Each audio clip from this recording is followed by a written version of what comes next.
जागो जागो जागो जागो गा मोर देवी देवता महु हर करथ गुहारी। मोर देवी देवता महु हर करथ गुहारी। जागो जागो जागो जागो गा मोर देवी देवता महु हर करथ गुहारी। मोर देवी देवता महु हर करथ गुहारी। मोर देवी देवता महु हर करथ गुहारी। मोर देवी देवता महु हर करथ गुहारी।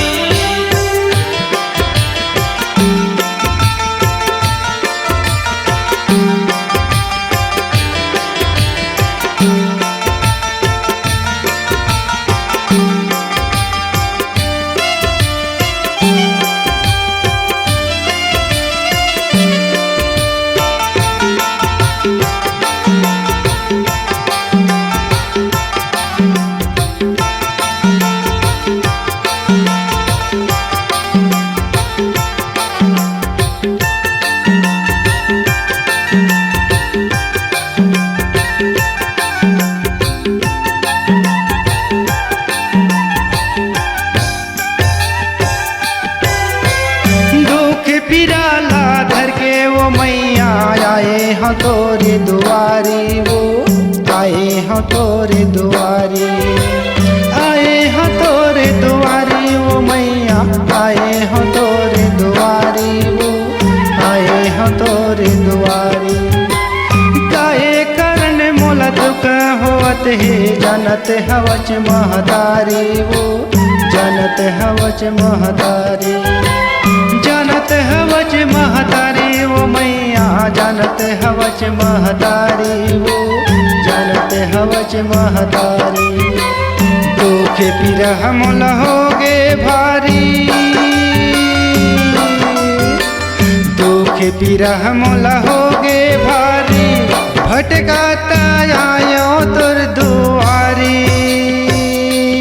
मैया महु हर करथ गुहारी।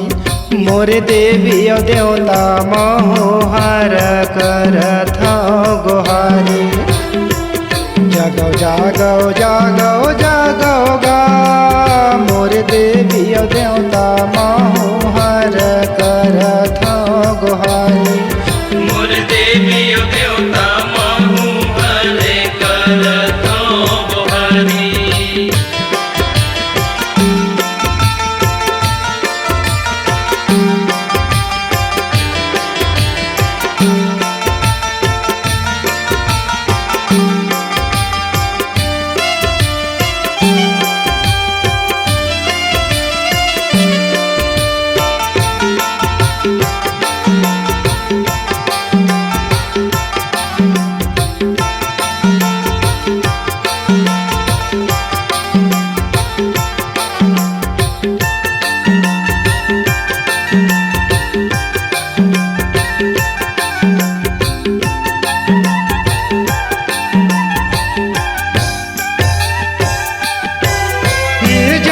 देवया महतारी बिछड़ गे मोरे भाई। वो बिछड़ गे मोरे भाई।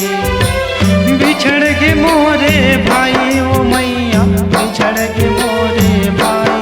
वो बिछड़ गे मोरे भाई। अब जस्म महो फंसे हाँ मैया हो जाबे मोरे सहाय। वो हो जाबे मोरे सहाय।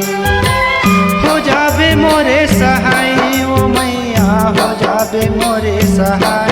वो हो जाबे मोरे सहाय। दुख पिरह मोल होगे भारी। दुख पिरह मोल होगे भारी। भटकाता आयो तुर दुआरी। मैया महु हर करथ गुहारी। मोर देवी देवता महु हर करथ गुहारी।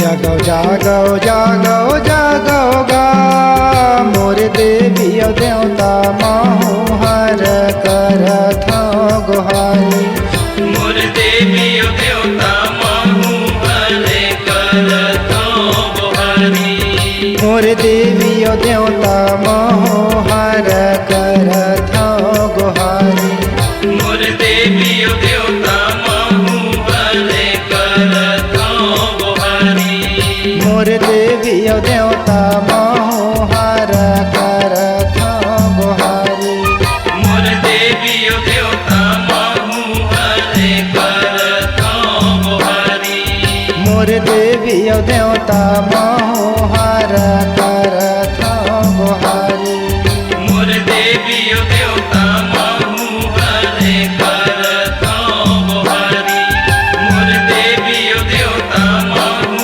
हरे करथ गोहारी मोर देवी देवता महु हरे करथ गोहारी।